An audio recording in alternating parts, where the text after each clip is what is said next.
My name is Sandra Gray, and I'm 58 years old. People often tell me I look like I stepped out of a magazine. Silver hair that catches the light just right, blue eyes that have seen too much, and a smile that can either warm your heart or freeze your blood, depending on how you've treated me.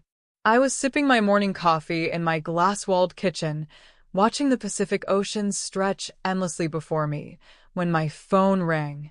The caller ID showed my son's name, Marcus. I hadn't heard from him in 3 months. "Good morning, sweetheart," I answered, genuinely happy to hear from him. "Hey, Mom." His voice was casual, almost bored. "So, Jessica and I got married last week." I nearly dropped my coffee mug. "You what?" "Yeah, we did the whole thing in Vegas. Super small, just us and a couple witnesses. You know how Jessica hates big crowds." Jessica, his girlfriend of 2 years who had made it crystal clear she thought I was an overbearing mother-in-law before I was even officially a mother-in-law. Jessica, who rolled her eyes every time I spoke and made snide comments about my outdated taste in everything from furniture to fashion. "Marcus," I said slowly, trying to process this information. "You got married last week, and you didn't tell me?" "Come on, Mom. Don't be dramatic. You know how these things go." It was spontaneous, very romantic. Besides, big weddings are just expensive parties, right? Expensive parties. I thought about the wedding I'd dreamed of hosting for my only son. The reception in my garden, overlooking the ocean. The celebration I'd been planning in my head since he was born. "I see," I said, my voice perfectly calm.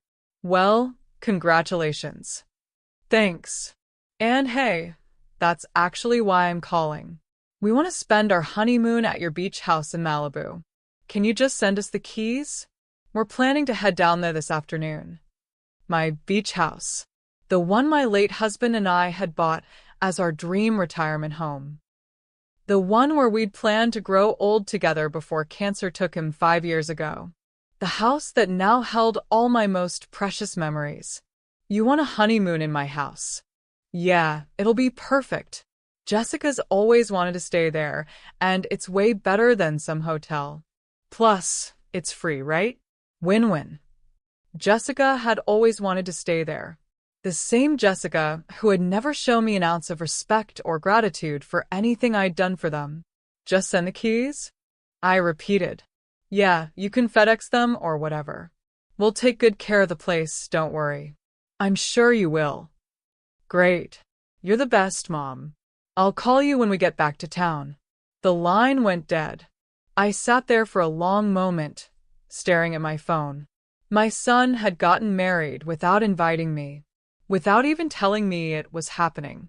And now he wanted to use my most sacred space for his honeymoon with a woman who treated me like furniture. I set down my coffee and walked to the window, looking out at the ocean. The waves crashed against the rocks below with a rhythmic violence that matched the beating of my heart. For 20 years, I had given Marcus everything. Every opportunity, every advantage, every benefit of every doubt. When his father died, I had protected him from financial worry by managing the inheritance myself. When he struggled to find his career path, I had supported him through 3 different degree programs. When he moved in with Jessica, I had welcomed her with open arms despite her obvious disdain for me. And this was how he repaid me, with exclusion, dismissal, and the casual assumption that I would simply hand over whatever he wanted. I picked up my phone and scrolled through my contacts until I found the number I needed. My estate attorney, Patricia Whitman. "Patricia? It's Sandra Gray. I need to make some changes to my will. Today, if possible." "Of course, Sandra. Is everything all right?" I looked out at the ocean again, watching a seagull dive for fish in the churning water. "Everything's about to be perfect." "Oh, you can already feel the storm brewing, can't you?" "Sandra's about to show her ungrateful son exactly what happens when you take your mother for granted. But before we see what she does next, I need to share something important with you." If you've ever felt invisible to the people who should love you most, hit that like button. You're not alone. If you've ever been told you're too old to start over, let me tell you, that's a lie. Your story isn't over, and you still have chapters left to write. Our best-selling book, Reclaiming Your Peace After Pain, is filled with simple, powerful steps to help you heal, rebuild, and fall in love with life again. Click the link in the description box and start your new beginning today. Now, let's see what Sandra has planned for that wedding gift, because trust me, you won't see this coming. Make sure you're subscribed with notifications on. This story is about to get very interesting. I spent the rest of that morning in my study, surrounded by legal documents and making phone calls that would change everything. Patricia arrived at noon with the revised will, and I signed it with a flourish that felt like justice. But that was just the beginning. I called my private investigator next. Yes, I have one. When you're a wealthy widow, you learn to be careful about people's motivations.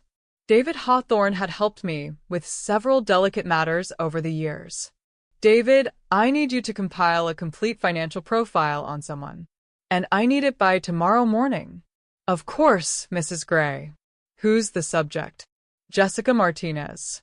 She's 26, currently married to my son. I want to know everything: her debts, her spending habits, her employment history, any financial irregularities. Understood. May I ask the nature of your interest? Let's call it due diligence. That afternoon, I drove to my safety deposit box at the bank. Inside, among my important papers and jewelry, was a manila folder I'd hoped I'd never need to open. It contained information about Jessica that I discovered 6 months ago but had chosen to keep to myself, hoping my son would eventually see through her facade on his own. I should have known better. Love makes fools of even the smartest men. The file contained copies of Jessica's credit reports showing debts she'd never mentioned to Marcus. Photos of her with another man, taken just 3 months ago when she'd told Marcus she was visiting her sick aunt in Phoenix. Email printouts showing her conversations with friends about Marcus being her ticket to the good life. I'd been saving this information, hoping I'd never need to use it. But desperate times call for desperate measures. That evening, I began shopping. Not for clothes or jewelry, but for something much more valuable: information and services. I hired a forensic accountant to trace every dollar Marcus had spent in the last 2 years. I hired a second private investigator to monitor Jessica's activities. I contacted my lawyer again to discuss some very specific legal strategies. And then I began crafting the perfect wedding gift. It wasn't going to be champagne or chocolates or anything that would cause physical harm. No, my gift was going to be something much more devastating: the truth. But the truth, delivered properly, can be more destructive than any weapon. I started with the wedding registry. Oh yes, I found it. Jessica had created one at 3 different high-end stores, apparently hoping to cash in on a wedding that hadn't even been announced. The total value of items on her registries exceeded $50,000. I purchased every single item on every single registry, but not to give to them. I had everything delivered to various women's shelters and charity organizations across the city, each delivery accompanied by a card that read, "In honor of Marcus and Jessica's wedding, donated by someone who believes love should be genuine." Then I called each store and requested that confirmation emails be sent to both Marcus and Jessica, thanking them for their generous donations to charity. Next, I arranged for a very special delivery to my beach house. Not a gift, exactly, but a surprise that would arrive exactly 24 hours after they did. I spent the rest of the evening making phone calls to people I hadn't spoken to in years. Former colleagues of my late husband, business associates, society friends, all people who knew Marcus, who had watched him grow up, who had attended his father's funeral and offered their support to our family. Each conversation was carefully crafted. I'm calling to share some wonderful news. Marcus got married last week. Yes, it was very sudden. In Vegas, apparently. No, we weren't invited. It was very intimate, you understand. Just the two of them. They wanted to keep it private from family. Yes, I'm disappointed, but you know how young people are these days. Independence is so important to them. By the time I finished those calls, news of Marcus's secret wedding and his deliberate exclusion of his mother would be circulating through every social circle that mattered in our city. The next morning, David called with Jessica's financial profile. Mrs. Gray, you're going to find this very interesting. Ms. Martinez has been living beyond her means for years. Credit card debt totaling over $80,000, most of it accrued in the last 18 months. She's been making minimum payments by taking cash advances from other cards. What about employment? She claims to be a social media influencer, but her actual income appears to be negligible. Maybe a few $100s a month from sponsored posts. Certainly nowhere near enough to support her lifestyle. And her recent activities? That's where it gets interesting. She's been meeting regularly with a man named Brandon Phillips. Hotel meetings, expensive dinners, gifts. This relationship appears to have been ongoing even after she moved in with your son. I closed my eyes and felt something cold settle in my chest. My poor, trusting son. David, I need you to prepare a comprehensive dossier. Photos, credit reports, everything. And I need it delivered to a specific address tomorrow evening. Certainly. What's the address? I gave him the address of my beach house.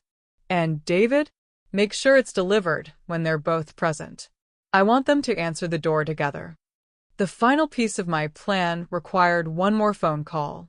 To my son's best friend, James, who worked as a journalist for the Los Angeles Times Society page. James, darling, I have a story for you. A real rags to riches tale with a modern twist. Have you ever heard of a young woman who goes by the name Jessica Martinez online, but whose real name is Jessica Valdez? I could hear the interest in his voice immediately. James had always been ambitious. I can't say that I have. She's quite the entrepreneur. Built her entire lifestyle by creating fictional narratives about her background and using those stories to manipulate wealthy men into supporting her. She's currently married to Marcus, of course. They had a lovely private ceremony last week. This sounds like it could be quite a story. I thought you might think so. I'll send you some documentation that might interest you. Of course, any article would need to be completely factual. We wouldn't want to publish anything that couldn't be verified. Of course not. Excellent. I'll email you the files this afternoon. As I hung up the phone, I felt something I hadn't experienced in months. Anticipation. Marcus wanted to spend his honeymoon in my house with his secret wife. And I was going to give him exactly what he asked for.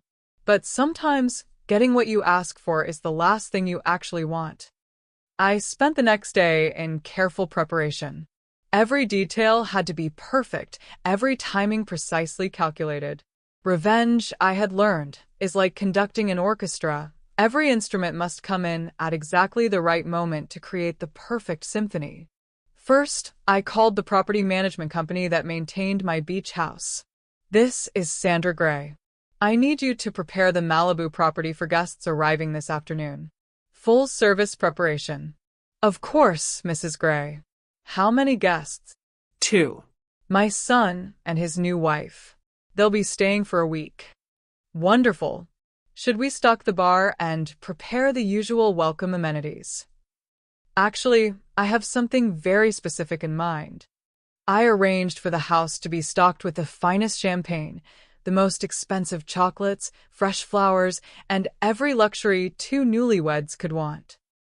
I wanted them to feel completely welcome, completely comfortable, completely secure in the belief that they had gotten away with their deception.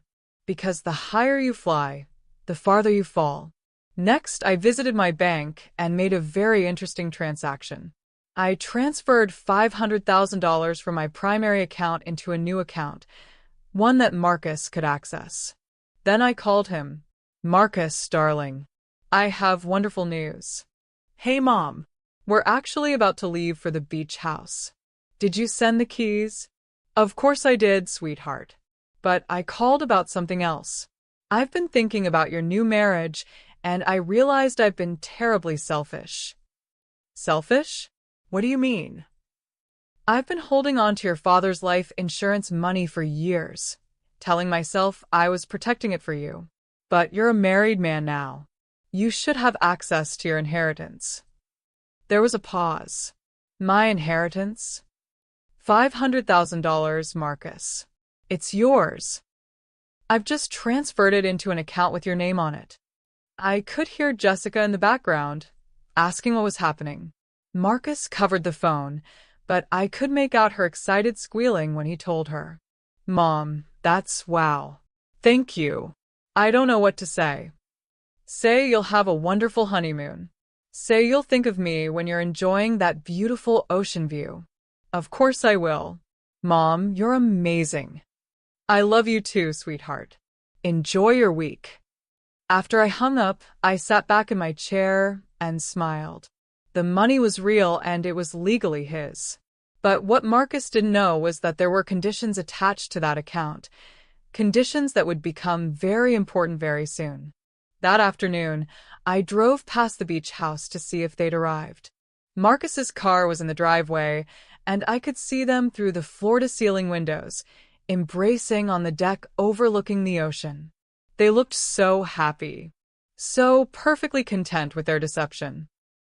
I parked where they couldn't see me and watched for a few minutes. Jessica was wearing a white sundress that probably cost more than most people's monthly rent. Marcus was feeding her strawberries and champagne. They were laughing, completely oblivious to the storm that was about to break over their heads. My phone buzzed with a text from David. Package ready for delivery tomorrow evening at 6 p.m. All documentation included as requested. Perfect timing. I typed back. Make sure they're both home. This delivery requires both signatures. That evening, I hosted a small dinner party at my main house. Just a few close friends, the kind of people who matter in our social circle. The kind who attend charity galas and sit on hospital boards and whose opinions shape reputations. I'm so excited about Marcus's wedding, I told them over the appetizer course. It was such a romantic story. They eloped to Vegas without telling anyone, even me. Jessica was apparently so shy about meeting the family that she preferred to keep it just between the two of them. My friend Margaret raised an eyebrow. She didn't want to meet the family? You know how some people are about social situations. I'm sure she'll warm up eventually. Although I do hope she settles down soon, Marcus mentioned she's been having some financial difficulties. Credit problems, I think. But that's normal for young people these days, isn't it? The seeds were planted. By tomorrow, everyone who mattered would know that Marcus had married a woman who was too embarrassed to meet his family and who had money problems. The second course brought more opportunities. I'm giving them some money to help them get started, I continued. $500,000 from their father's life insurance. I figure if Jessica is going to be part of the family, she should benefit from the family's resources. How generous of you, said Patricia, my lawyer, who was among the dinner guests. I hope they use it wisely. Oh, I'm sure they will. Although I did put some protections in place. You know how impulsive young people can be with money. By dessert, the conversation had moved on to other topics, but the foundation had been laid. When the scandal broke, no one would be surprised. They'd remember this dinner and think, Sandra tried so hard to welcome that girl, but we could all see the red flags. After my guests left, I sat on my own deck overlooking the ocean, a glass of wine in my hand. Tomorrow evening, my son would learn exactly who he had married. And Jessica would learn exactly who she had tried to deceive. But tonight, they were still blissfully unaware, probably making love in my guest bedroom, probably planning how they would spend their newfound wealth. Let them enjoy this last night of ignorance, because tomorrow, their real honeymoon would begin. And it was going to be nothing like what they expected. The calm before the storm, and Sandra is orchestrating this revenge like a master chess player. But we're just getting started. Wait until you see what that special delivery contains. If you're loving Sandra's strategic approach to dealing with betrayal, smash that like button and share this with someone who needs to see what real consequences look like. Don't forget to subscribe and hit that notification bell because tomorrow's chapter is going to blow your mind. The next day crawled by like torture. I try to distract myself with normal activities, reading, gardening, answering emails, but my mind kept drifting to the beach house and what was about to unfold there. At 5:30 p.m., I positioned myself at a coffee shop across from the beach house with a clear view of the front door. I ordered a latte I didn't want and pretended to read a book while watching the windows of my own property. At exactly 6 p.m., a black sedan pulled into the driveway. David Hawthorne stepped out, carrying a large manila envelope and what appeared to be a substantial folder. He walked to the front door with the confident stride of someone who had done this many times before.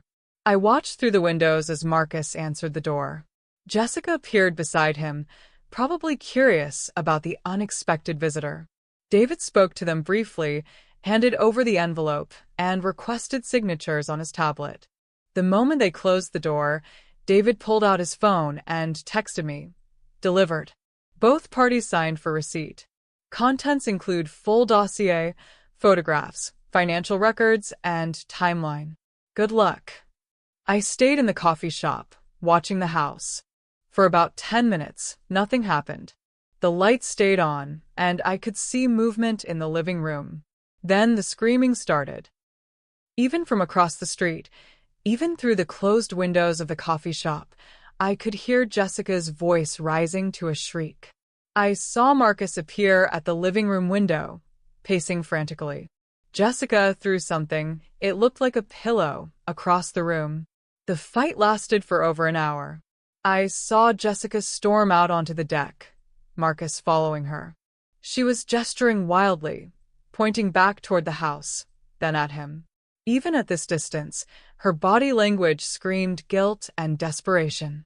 Marcus, my poor son, looked like a man whose world had just collapsed. Because it had. The dossier contained everything.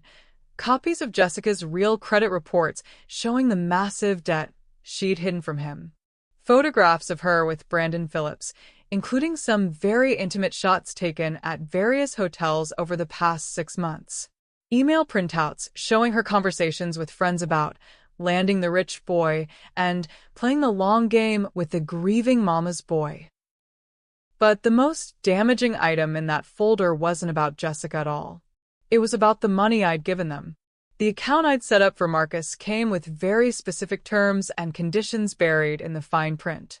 Terms that Jessica, in her excitement over the sudden windfall, had encouraged Marcus to ignore when he signed the paperwork. The money could only be accessed for specific purposes: a house down payment, education expenses, starting a legitimate business, or medical emergencies. Any other use would trigger an immediate freeze on the account and an investigation into potential fraud. And according to the bank records in that folder, Jessica had already started spending the money. $15,000 in the past 24 hours alone, on luxury items, designer clothes, and jewelry. All of it completely against the terms of the account. All of it automatically flagged as potential fraud. All of it grounds for not just freezing the account, but for criminal charges. As I watched my son pace frantically in my living room while his new wife screamed at him from the deck, I felt something I hadn't expected: sadness. This wasn't the way I'd wanted to teach Marcus this lesson. But he'd left me no choice. Around 8 p.m., I saw Jessica storm back into the house, grab what looked like a suitcase, and head for the door. Marcus followed her, clearly pleading with her to stay. But she got in her car and drove away, leaving my son standing alone in the driveway. I paid for my untouched latte and drove home, where I found 17 missed calls from Marcus. I didn't call him back that night. He needed time to process what he'd learned. Time to understand the full scope of what Jessica had done to him and what he had done to me. But mostly, he needed time to realize that actions have consequences, and some consequences can't be fixed with apologies. The next morning brought the first piece of excellent news. James called from the Los Angeles Times. "Sandra, that story you gave me? It's running in tomorrow's edition. Front page of the lifestyle section. The Instagram influencer who fooled everyone. A story of deception and fraud in Los Angeles high society. Everything verified, I hope? Every single detail. We even found 3 other men she's run similar schemes on. This is going to be huge." The second piece of good news came from my bank. The fraud investigation had been triggered automatically when Jessica exceeded the spending limits on Marcus's account. Not only was the remaining money frozen, but Jessica's purchases were being reviewed for potential criminal prosecution. The third piece of news was the most satisfying of all. Jessica had posted a long, rambling explanation on her Instagram account, trying to get ahead of the story. But instead of taking responsibility, she'd blamed Marcus for not understanding her and me for sabotaging their happiness. The post had been shared thousands of times, with comments ranging from outrage to mockery. Her follower count was dropping by the thousands as people realized they'd been following a fraud. By noon, Marcus finally called. "Mom, we need to talk." "Of course, sweetheart. How are you feeling?" "How am I feeling? Mom, my marriage is over. My wife is apparently a criminal. Half the money you gave me is frozen pending a fraud investigation. How do you think I'm feeling?" "I think you're feeling like someone who just learned a very expensive lesson about trust." There was a long pause. "You knew, didn't you? You knew what she was doing." "I suspected.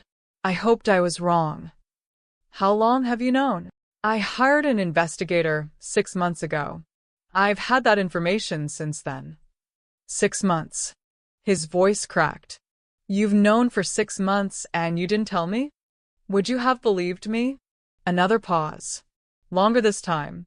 "No," he admitted. "I wouldn't have. I know. That's why I didn't tell you. You had to see it for yourself." "So, you set this whole thing up? The money, the investigation, everything?" "I gave you exactly what you asked for, Marcus. You wanted the keys to my house, so I gave them to you. You wanted money, so I gave you that too. I just made sure you understood the value of both." "By destroying my marriage?" "By revealing the truth about your marriage. There's a difference." I could hear him crying on the other end of the phone, and my heart broke for him. But some lessons can only be learned through pain. "Mom, I'm sorry. I'm so sorry about the wedding, about not inviting you, about everything." "I know you are, sweetheart. What do I do now?" "Now you come home. You learn from this. You rebuild your life based on truth instead of lies." "And us? Are we okay?" I looked out at the ocean, thinking about my son standing alone in my driveway last night, finally understanding what he had lost. "We will be," I said. "But it's going to take time. And it's going to require you to prove that you've learned something from this experience." "I have learned something. I've learned that my mother is the only person who's ever really had my back." "Then don't forget that lesson, Marcus. Because I won't teach it twice." The story broke in the Los Angeles Times 3 days later, and it was even more devastating than I had hoped. James had done his research thoroughly, tracing Jessica's schemes back over 5 years and 3 different cities. The headline read, "The Con Artist Next Door: How Jessica Valdez Built a Life of Luxury Through Lies." The article detailed her fake social media presence, her pattern of targeting grieving widowers and their vulnerable sons, and her mounting debt that she'd hidden from every man she deceived. But the most damaging part wasn't what she'd done to Marcus. It was what the investigation had uncovered about her other victims. There was Thomas Harrison, a 60-year-old widower in San Francisco whose son had introduced him to Jessica 2 years ago. She'd convinced Thomas to invest $50,000 in her, marketing company before disappearing with the money. There was Michael Chun, whose father had died in a car accident, leaving him with a substantial inheritance. Jessica had dated Michael for 8 months, slowly convincing him to pay her credit card bills and rent while she got back on her feet after a fictional family tragedy. There was David Rodriguez, who'd lost his wife to cancer and was raising 2 young children alone. Jessica had played the perfect stepmother for 6 months while systematically draining his savings account. Each story was more heartbreaking than the last, and each one painted a picture of a woman who saw grief as opportunity and vulnerability as weakness to exploit. The article included Jessica's real name, her aliases, and photographs from her various social media accounts. It detailed her actual financial situation, over $200,000 in debt across 15 different credit cards and 3 student loans for degrees she'd never completed. Most importantly, it included a statement from the LAPD that they were opening a formal investigation into possible fraud and identity theft charges. Jessica Valdez had become a public laughingstock overnight, and more importantly, a wanted woman. Marcus called me after the article hit the internet. "Mom, have you seen the Times?" "I have. She did this to other people. Other families." "Yes, she did. And I almost let her do it to us. But you didn't. Because sometimes the people who love us most have to make hard choices to protect us from ourselves." There was a long pause. "I need to ask you something, and I need you to be honest with me. Always. Did you plan this whole thing? From the beginning? The wedding gift, the money, the investigation, the newspaper article?" I considered lying, softening the truth to spare his feelings. But Marcus was 28 years old, and it was time he learned to handle difficult truths. "Yes," I said simply. "Why?" "Because you excluded me from the most important day of your life to spare the feelings of a woman who is stealing from you.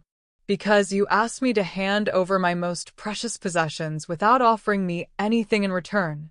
Because you were so blinded by what you thought was love that you couldn't see you were being used. And you thought humiliating me publicly was the best way to teach me that lesson? I thought showing you the truth was the only way to save you from a lifetime of being exploited. But Mom, everyone knows now. Everyone knows I was stupid enough to marry a con artist. Everyone also knows that your mother loved you enough to risk your anger to protect you. Everyone knows that when you needed saving, your family was there for you." I could hear him thinking on the other end of the line. The money I spent, am I going to be in trouble? The money Jessica spent will be investigated. But you personally? You were a victim of fraud. The district attorney isn't interested in prosecuting victims. And Jessica?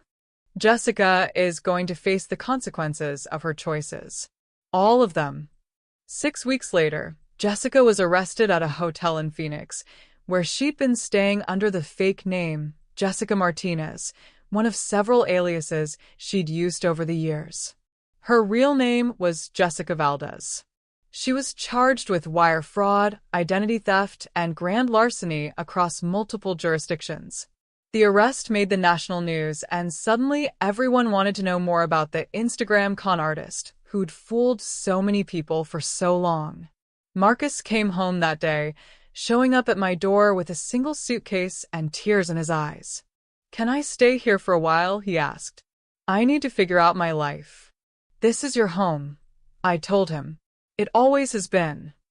That evening, we sat on my deck overlooking the ocean, sharing a bottle of wine and watching the sunset.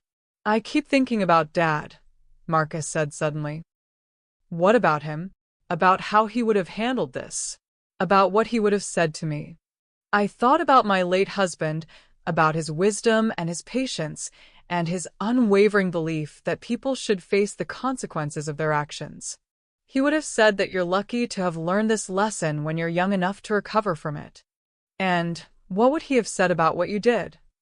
I smiled, remembering the man who taught me that protecting the people you love sometimes requires making difficult choices. He would have said that I did exactly what a mother should do. that I put your long-term well-being above your short-term happiness. Even though it hurt? Especially because it hurt. Pain is how we learn, Marcus. Comfort is how we stay ignorant. We sat in comfortable silence for a while, watching the waves crash against the rocks below. Mom, yes, thank you for saving me from making the biggest mistake of my life. Thank you for coming home. I'm sorry it took me so long to realize where home actually was. I reached over and squeezed his hand. You're here now. That's what matters. Justice is being served, but Sandra's story is far from over. Can you believe how perfectly she orchestrated this entire plan? If you're loving watching a master manipulator get outplayed by someone even smarter, hit that like button and let me know in the comments. We're not done yet. There are still consequences to face and lessons to learn. Make sure you're subscribed because the next chapter shows what happens when the dust finally settles. 6 months after Jessica's arrest, Marcus was a different man. He'd moved back into my guest house, gotten a job at a respected financial planning firm, and started seeing a therapist to work through the emotional manipulation he'd endured. But more importantly, he'd begun to understand the deeper lesson I'd been trying to teach him. That relationships are built on respect, not just love. I think I'm ready to start dating again, he told me over breakfast one Saturday morning. I nearly choked on my coffee. Are you sure?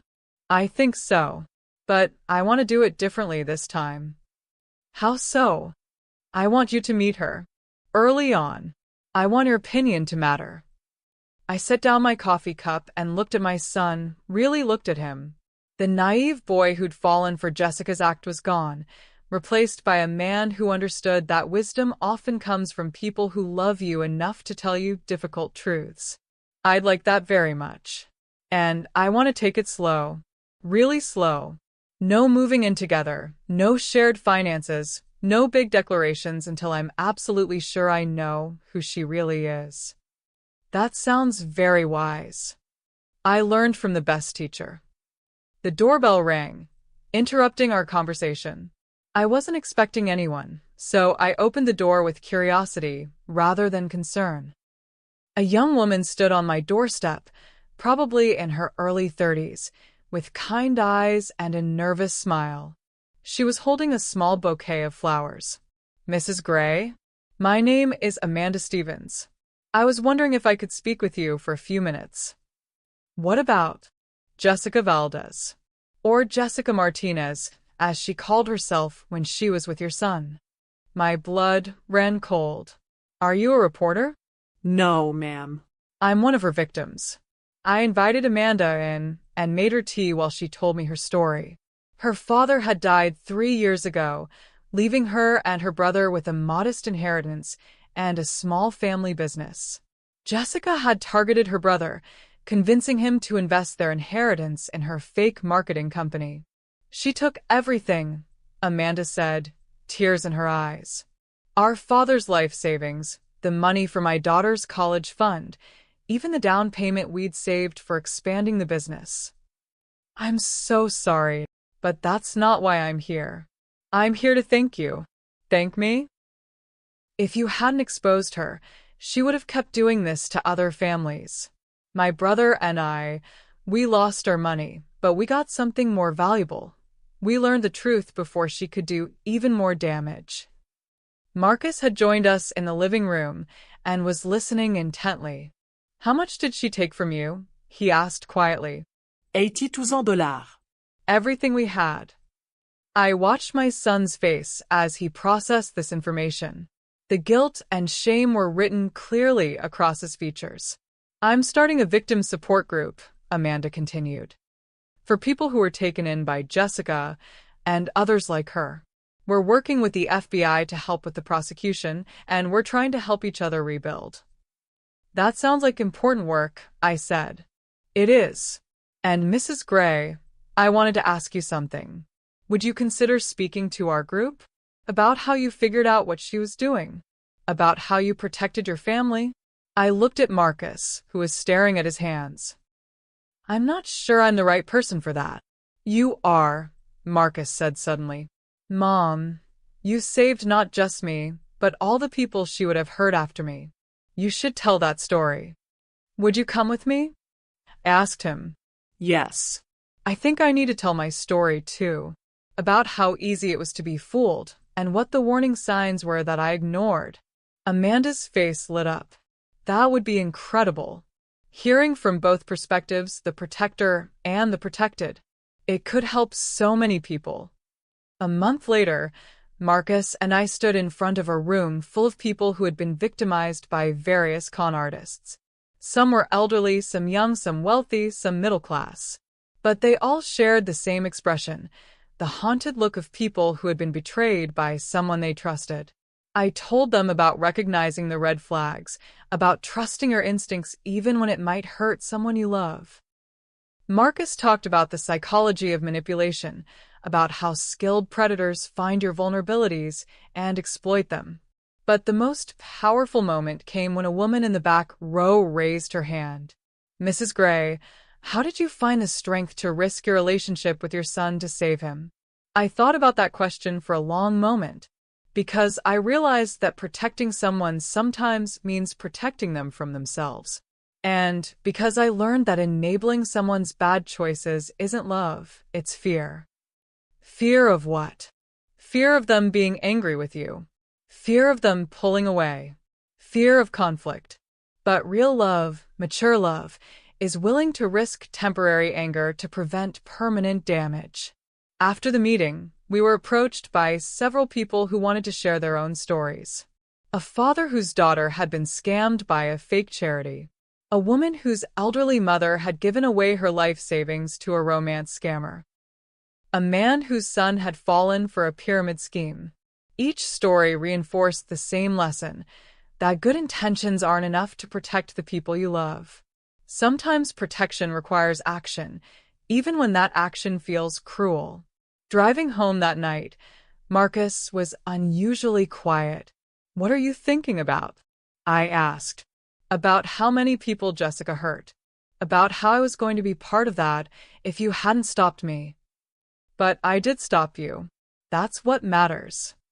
I keep wondering what would have happened if I'd actually married her in a real ceremony. If I'd brought her into the family officially before you figured out what she was doing. I'd wondered the same thing many times. She would have taken everything, I said honestly.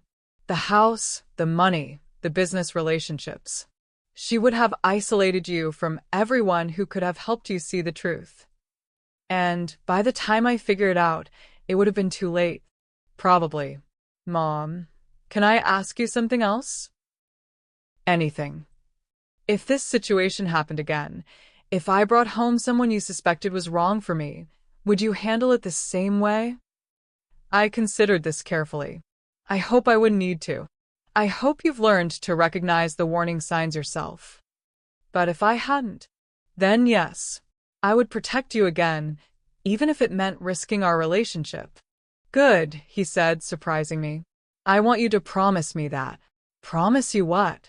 Promise me that you'll never let politeness or fear of hurting my feelings stop you from protecting our family. Promise me that you'll always choose truth over comfort. I pulled into our driveway and turned to look at my son, this man who had finally learned the difference between being loved and being enabled. I promise. And I promise you something too. What's that? I promise that I'll never again mistake your protection for interference. I promise that I'll listen when you're trying to warn me about something, even if I don't want to hear it. Those are good promises. They're important promises. Because, Mom, what you did, it saved my life. Maybe not literally, but you saved the life I actually want to live. That night, I sat on my deck with a glass of wine, thinking about the conversation. Marcus was right. I had saved his life. Not from physical danger, but from a future built on lies and manipulation. Jessica was in prison, facing multiple felony charges across 3 states. Her victims were slowly recovering, some with the help of restitution, others simply with the knowledge that justice was being served. Marcus was building a new life based on honesty and self-awareness. He was dating again, but carefully, and he'd brought his new girlfriend to meet me after only 3 dates. Her name was Sarah, and she was everything Jessica wasn't. Genuine, self-sufficient, kind to service workers, and genuinely interested in getting to know Marcus's family. Most importantly, when I asked her direct questions about her life, her work, and her intentions, she answered them honestly and without defensiveness. I like her, I told Marcus after Sarah left from our first dinner together. Why? Because she's not trying to impress me. She's not performing. She's just being herself. That's what I thought too. And because when I asked her about her financial situation, she didn't get offended or defensive. She just told me the truth, which is that she has student loans, a modest savings account, and a job she loves that pays her enough to be independent. No debt, no secrets, no grand stories about her tragic past or her brilliant future. Boring financial stability, Marcus said with a grin. The sexiest kind. 6 months later, Marcus proposed to Sarah in my garden, with my blessing and my engagement ring. The one his father had given me 30 years ago. But this time, I was invited to the wedding planning from the very beginning. Sarah actually asked my opinion on venues, flowers, and music. She wanted to know about family traditions and whether there were any special elements Marcus and I thought should be included. The wedding was beautiful, held in my garden with 100 guests who actually mattered to both of them. Sarah wore my wedding dress, altered to fit her perfectly. Marcus cried when he saw her walking down the aisle. And when they exchanged vows, speaking words they'd written themselves about building a life based on honesty and trust, I knew that the hard lesson I'd taught Marcus had been worth every difficult moment. Sometimes the best gift you can give someone is the truth, even when it hurts. Especially when it hurts. A year after Jessica's arrest, her trial finally began. The prosecution had built an airtight case, with testimony from 7 different victims across 4 states and evidence of over $300,000 in fraudulent activity. I was called as a witness, not as a victim, but as someone who had documented Jessica's pattern of behavior. The prosecutor wanted me to walk the jury through how I'd identified the red flags and gathered the evidence that exposed her schemes. Mrs. Gray, the prosecutor asked me on the stand, what first made you suspicious of the defendant's relationship with your son?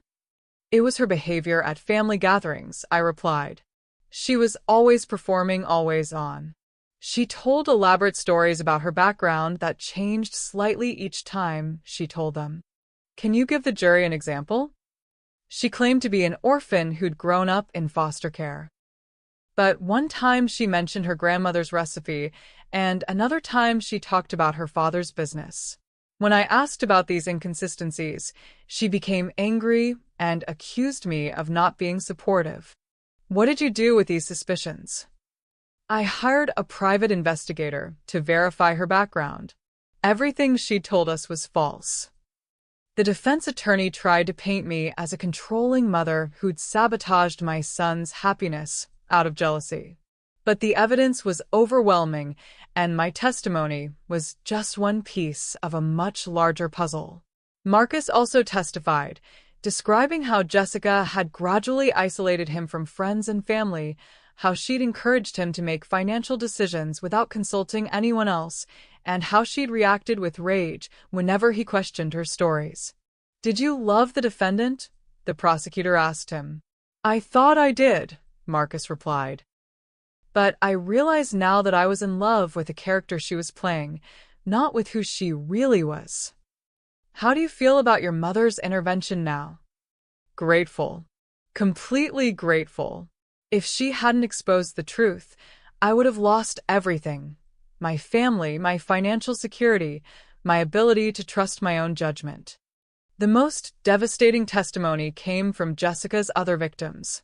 Amanda Stevens described how Jessica had befriended her grieving brother, attending their father's funeral and offering comfort during their darkest moments, only to systematically steal their inheritance. Michael Chen's testimony was particularly heartbreaking. He described how Jessica had played the perfect girlfriend for 8 months, cooking his favorite meals, caring for him when he was sick, even helping him choose a headstone for his father's grave, all while draining his bank account.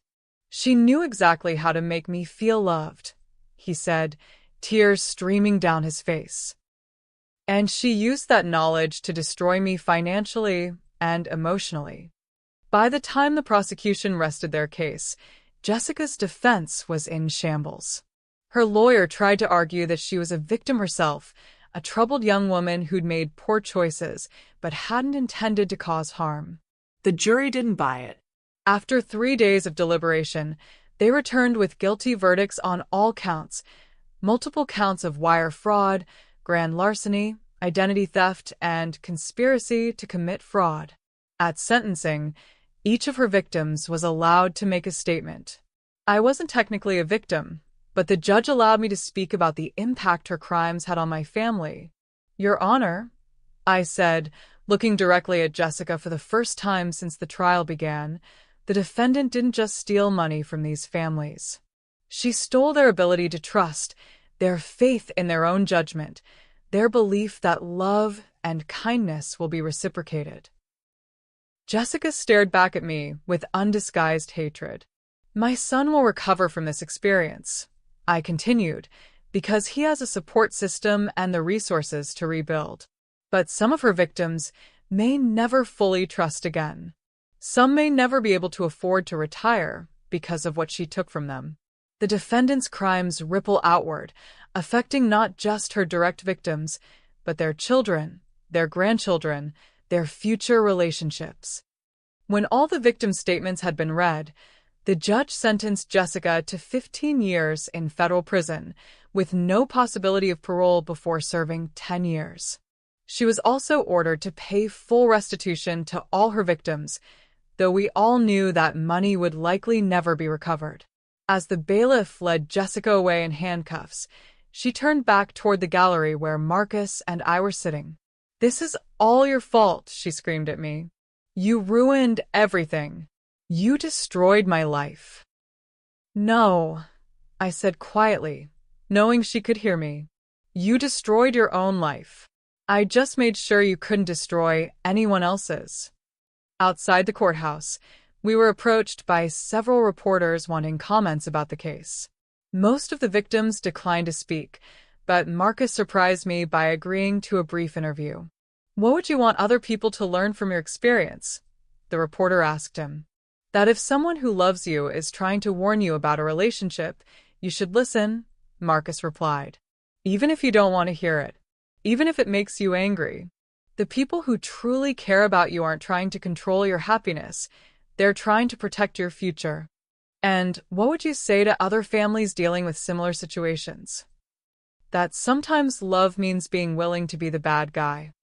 My mother risked our relationship to save me from making a terrible mistake, and I'm grateful every day that she had the courage to do what needed to be done." That evening, we had dinner at my house, Marcus, Sarah, and me. Sarah had been incredibly supportive throughout the trial, understanding that this wasn't just about justice for Jessica's crimes, but about healing for everyone she'd hurt. "I have something to tell you both," Marcus said over dessert. Sarah smiled and took his hand. "We have something to tell you. You're pregnant," I said immediately. They both stared at me in shock. "How did you know?" Sarah asked. "Because you've been glowing for weeks, and you ordered sparkling cider instead of wine." "We wanted to wait until after the trial to tell you," Marcus said. "We didn't want to overshadow everything that was happening." I felt tears spring to my eyes. "A grandchild." "Your first grandchild," Sarah corrected gently. "And we were hoping—" "We wanted to ask if you'd consider being in the delivery room with us." "You want me there?" "You're going to be this baby's grandmother," Marcus said. "Of course we want you there." I thought about Jessica, who would have undoubtedly tried to exclude me from major family moments, who would have seen my involvement as interference rather than love. "I would be honored," I said. That night, After they left, I sat in my study looking at the newspaper coverage of Jessica's sentencing. Con artist gets 12 years in scheme that targeted grieving families, read the headline. Justice had been served, but more importantly, my family had been protected. My son had learned to value truth over comfort, to listen to wisdom even when it was unwelcome, and to choose partners based on character rather than chemistry. And soon, there would be a new generation, a grandchild who would grow up in a family that valued honesty, integrity, and the courage to do what's right even when it's difficult. Jessica had tried to destroy our family from within, using love as a weapon and trust as a tool for manipulation. Instead, she taught us all a valuable lesson about the difference between love that enables and love that protects. And in the end, protection had won. Justice served. 12 years in prison for Jessica, and Marcus finally understands the incredible gift his mother gave him. But wait, there's more to this story, and the next chapter is going to show you just how completely Sandra's life transformed after this experience. If you're loving this tale of family loyalty and justice, hit that like button and share it with someone who needs to see what real consequences look like. 2 years after Jessica's sentencing, my life had transformed in ways I never could have imagined. The victim support group that Amanda Stevens had started had grown into a nonprofit organization, and I'd become one of their primary speakers and advisors. We called it Truth Shield, a support network for families who had been targeted by con artists and, more importantly, an educational program to help people recognize and avoid manipulation tactics. I traveled across the country, speaking to community groups, law enforcement agencies, and university students about the psychology of deception and the importance of protecting your loved ones even when it's uncomfortable. But the most meaningful part of my new life was happening right at home. Marcus and Sarah's daughter, Elena, was now 2.5 years old and absolutely the light of my life. She had Marcus's dark eyes and Sarah's gentle spirit, and she called me Nana, the first word she'd learned to say clearly. Nana, she squealed as I walked into their house for our weekly Sunday dinner. Nana here. Hello, my beautiful girl, I said, scooping her up and spinning her around. Have you been good for Mommy and Daddy? She's been perfect, Sarah said, kissing my cheek. As always. Marcus appeared from the kitchen, wearing an apron that read, "World's Best Dad," a Mother's Day gift from Sarah. Mom, perfect timing. Dinner's almost ready. These Sunday dinners had become sacred to all of us. No phones, no distractions, just family time filled with laughter and conversation about everything and nothing. During dinner, Marcus shared news from his work. He'd been promoted to senior financial advisor and was now specializing in helping fraud victims rebuild their financial lives. I had a client this week who reminded me so much of myself 3 years ago, he said. Young guy, completely blinded by what he thought was love, about to make terrible financial decisions for a woman who was obviously using him. What did you do? I asked. I told him my story. All of it. The secret wedding, the con artist wife, the mother who saved me from myself.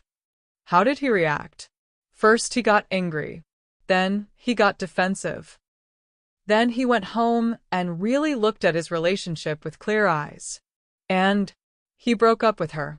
Found out later she'd been seeing 2 other men at the same time, and all 3 of them had been supporting her financially. Another family saved, Sarah said with satisfaction. Speaking of saving families, Marcus said, looking at me meaningfully, I have some news. Good news, I hope? The best news. Sarah and I are pregnant again. I nearly dropped my fork. Again? Already? Elena's going to be a big sister, Sarah said, beaming. We're due in October. Twins, Marcus added casually. Twins. I shrieked, causing Elena to giggle from her high chair. Twin boys, Sarah confirmed. We found out yesterday. I sat back in my chair, overwhelmed with joy. 3 grandchildren. 3 beautiful souls who would grow up knowing they were loved unconditionally, but also held accountable for their choices. Have you thought about names? Actually, we wanted to ask you about that, Marcus said. We were thinking about naming one of them after Dad. I felt tears spring to my eyes. He would have loved that. David Samuel Gray, Sarah said. And we were thinking about Thomas Marcus Gray for the other one. Thomas? After my father? We want our children to know their family history, Marcus explained, to understand where they come from and what values they're expected to uphold. After dinner, while Sarah put Elena down for her nap, Marcus and I sat on their deck overlooking the canyon. Mom, can I ask you something? Always. Do you ever regret it? The way you handled the Jessica situation. I thought about this question, which I'd asked myself many times over the past 3 years. I regret that it was necessary, I said finally. I regret that you were hurt. I regret that other families were hurt. But do I regret stopping her? Never. Even though it was manipulative? Even though I felt betrayed when I found out you'd orchestrated the whole thing? Marcus, there's a difference between manipulation for selfish purposes and strategic action for protective purposes. Jessica manipulated you to steal from you. I strategized to save you. But the result was the same. People doing things they didn't know they were being guided to do. The motivation matters. Jessica's motivation was greed. Mine was love. And the outcome matters too, Marcus added. Jessica's manipulations would have destroyed lives. Yours saved them. We sat in comfortable silence for a while, watching the sunset paint the sky in shades of orange and pink. I got a letter last week, Marcus said suddenly. From whom? Jessica. My blood ran cold. She wrote to you from prison? Yes. She's apparently eligible for parole review in 7 years, and she wanted to apologize. What did the letter say? That she was sorry for deceiving me.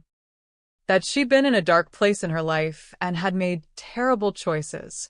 That she understood if I couldn't forgive her, but she wanted me to know that she'd found God in prison and was a changed person. I felt a familiar protective instinct rise in my chest. How did that make you feel? Angry, mostly, because even her apology was manipulative. She spent 3 paragraphs talking about her suffering in prison, her difficult childhood, her mental health struggles. It was all about her, even when she was supposedly apologizing to me. Did you respond? I wrote a letter back. Want to hear it? Very much. Marcus pulled out his phone and read from his notes. Jessica, I received your letter.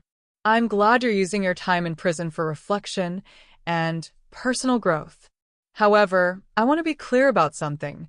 My forgiveness is not required for your healing, and your apology is not required for mine.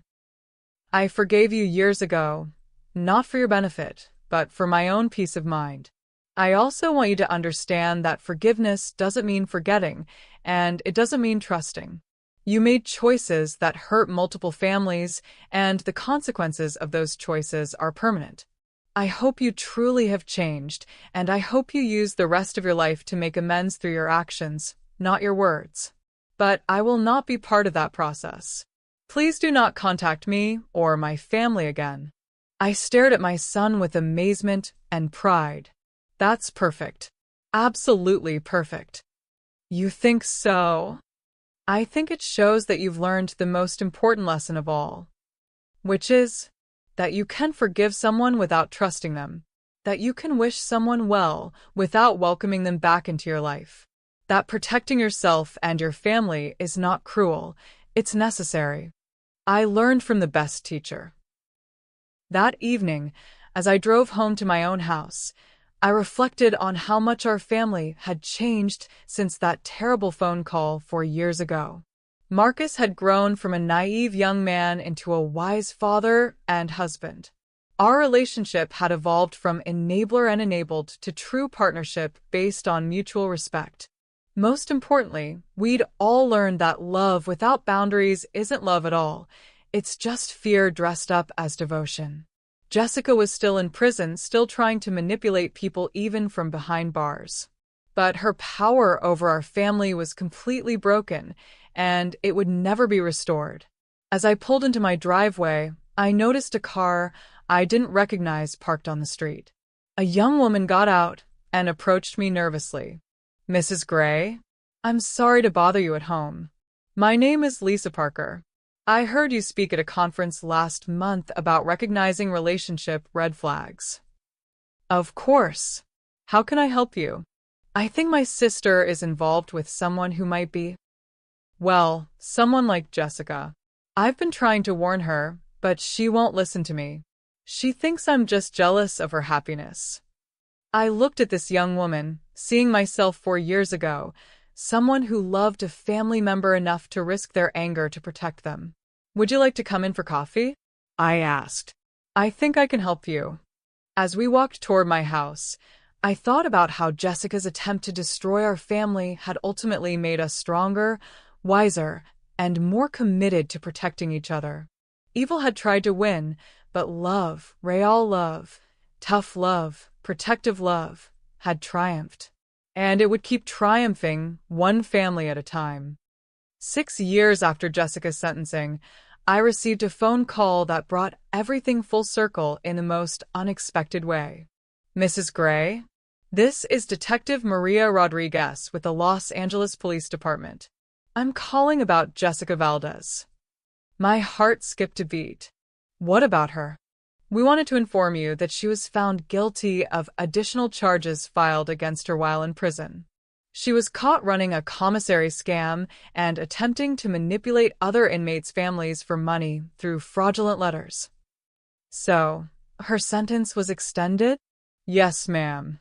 She received an additional 5 years. She won't be eligible for any kind of release for at least 12 more years." I felt a wave of satisfaction wash over me. Even in prison, Jessica couldn't stop being exactly who she was, a predator who saw every relationship as an opportunity for exploitation. That evening, I shared the news with Marcus and Sarah over dinner. The twins, David and Thomas, were now 5 years old and fascinated by everything, while 7-year-old Elena helped me set the table with serious concentration. "What do you think?" I asked Marcus after explaining the detective's call. "I think it's good news," he said immediately. "She's exactly where she belongs, and now she'll stay there even longer." "I agree," Sarah said. "And I think it shows that people like Jessica never really change. They just get better at hiding what they're doing." "You think we should tell the kids when they're older?" Marcus asked me. "I think we should tell them age-appropriate versions of the truth. That there are people in the world who try to hurt families, but that we're strong enough to protect each other." "That sounds right," Marcus said. "And I want them to know that sometimes the people who love you most have to make hard decisions to keep you safe." The next week, I attended a victim support group meeting where Amanda Stevens shared the news about Jessica's extended sentence. She tried to run the same schemes on other inmates' families, Amanda told the group. Letters claiming she needed money for legal fees, fake stories about medical emergencies. Even in prison, she couldn't stop being a predator. The group members shook their heads in disgust, but I also saw something else in their faces: validation. Every doubt they'd ever had about whether Jessica truly deserved her punishment had been erased. "It makes me feel better about everything we went through," said Michael Chen. "Knowing that we weren't wrong about her character. Knowing that our families are safer with her locked up." After the meeting, Amanda approached me. "Mrs. Gray, I wanted to thank you again for trusting your instincts and acting on them. If you hadn't exposed her when you did, who knows how many more families she would have destroyed." "We all played a part in stopping her," I said. "You, Michael, all the other victims who were brave enough to testify. But you were the one who chose to fight instead of just hoping for the best. You were the one who risked your relationship with your son to protect him." As I drove home that evening, I reflected on how completely my perspective had changed since that first devastating phone call from Marcus. The woman who had received that call would have been devastated by the idea of conflict with her son. This woman understood that conflict was sometimes necessary to prevent catastrophe. That evening, Marcus tucked the children into bed while Sarah and I cleaned up from dinner. "How do you feel about seeing her again?" Sarah asked. "Satisfied," I said honestly. She looked exactly like what she is, a pathetic criminal trying to manipulate her way out of the consequences of her actions. "Do you think she'll try to contact us again?" "Probably. But it doesn't matter. We know who she is now, and we know who we are. She can't hurt us anymore." Marcus joined us in the kitchen, wrapping his arms around both of us. "The kids want to know if Aunt Jessica is the bad lady from the stories you tell them." I laughed. "What did you tell them?" "I told them that Aunt Jessica isn't really their aunt, and that sometimes people pretend to be good when they're actually not good. But I also told them that Nana is very smart about recognizing pretend good people." "And what did they say?" "Elena said that Nana is the smartest person in the world, and the twins said they want to be smart like Nana when they grow up." "Smart like Nana," I repeated, feeling my heart swell with pride. "The smartest person in the world," Sarah added with a smile. As I drove home that night, I thought about the young woman I'd been 5 years ago. Wealthy but lonely, loving but enabling, protective but passive. That woman had been destroyed by a single phone call from her ungrateful son. But from her ashes had risen someone stronger, wiser, and infinitely more dangerous to anyone who might threaten her family. Jessica Valdez had tried to be the villain in our story. Instead, she'd turned me into the hero. And I was just getting started. Can you believe Jessica tried to con them one more time, even from prison? But Sandra saw right through it and shut her down completely. This is what happens when you underestimate a woman who's learned her worth. We're in the final chapter now, and you won't believe how perfectly Sandra's story concludes. Hit that like button if you're loving this ultimate revenge tale, and make sure you're subscribed because our final chapter is going to leave you speechless. 10 years had passed since that devastating phone call from Marcus, and as I sat in my study writing my memoirs, I marveled at how completely my life had transformed. The manuscript before me was titled The Mother's Guide to Protective Love, When Saying No Saves Everything. My publisher assured me it would become a bestseller, joining the ranks of books that help families navigate the complex world of manipulation and abuse. But the real measure of my success wasn't in book sales or speaking engagements. It was in the family portrait hanging on my wall. Marcus, Sarah, and their 4 children, yes, 4, surprise baby Emma had arrived 2 years ago, all gathered around me at last year's Christmas dinner. Elena was now 13, smart and confident, already showing signs of the protective instincts I'd taught her to value. The twins, David and Thomas, were 11-year-old whirlwinds who asked thoughtful questions about family loyalty and personal responsibility. And little Emma, at 5 years old, already had the same sharp eyes that had served me so well in recognizing deception. Marcus had become one of the most respected fraud prevention specialists on the West Coast, consulting with law enforcement agencies and financial institutions to help them identify and stop romance scams and family manipulation schemes. Sarah had started her own nonprofit organization called Second Chance Families, which provided counseling and support to relatives of con artist victims, the siblings, parents, and children who were also traumatized by their loved one's deception. Together, they were raising their children with a perfect balance of unconditional love and clear boundaries, the combination that creates strong, independent adults who can both give and receive healthy relationships. But perhaps the most satisfying development was the letter I'd received just last month from Detective Rodriguez. Jessica Valdez was still serving her extended sentence and had been moved to a maximum security facility after her commissary fraud conviction. She would likely spend the next 12 years behind bars, with no possibility of early release. She never learned, Marcus had said when I showed him the news article about her extended sentence.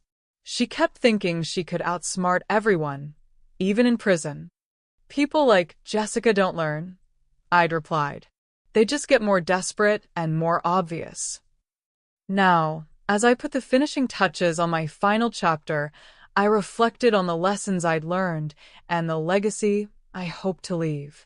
The first lesson was that protecting someone you love sometimes requires risking their temporary anger to prevent their permanent destruction. I had risked my relationship with Marcus to save him from a lifetime of exploitation, and that risk had ultimately strengthened our bond beyond anything I could have imagined. The second lesson was that manipulation thrives in secrecy and dies in sunlight. Jessica's power had come from keeping her victims isolated and ashamed. But once her actions were exposed publicly, once her victims connected with each other, her ability to cause harm evaporated. The third lesson was that enabling someone's bad choices isn't love, it's fear. For years, I had confused supporting Marcus with protecting him from consequences.